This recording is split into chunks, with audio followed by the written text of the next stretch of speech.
This Shabbat we read the Parashah of Beshalach. Beshalach contains the Shira, the song that was sung after Bnei Israel crossed the Red Sea. The Torah tells us that Miriam and a group of women sang a song of praise to Hashem, and the Torah goes on to tell us that Miriam had drums and tambourines. It was a real special event. Now, the obvious question that springs to mind is, where did Miriam manage to obtain drums and tambourines?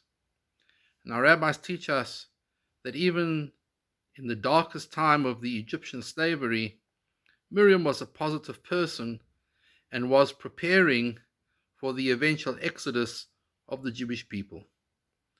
Now, it's important to understand that Miriam was born at a time where life was extremely difficult for the Israelites living in Egypt.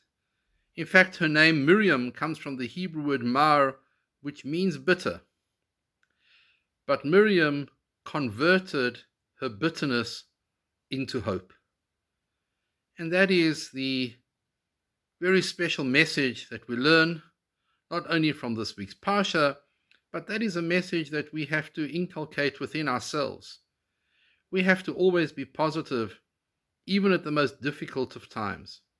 In the same way that Miriam was positive and looked forward to the eventual exodus from Egypt, so we too, as difficult as it may be, in times of trouble, in times of difficulty, we need to be positive.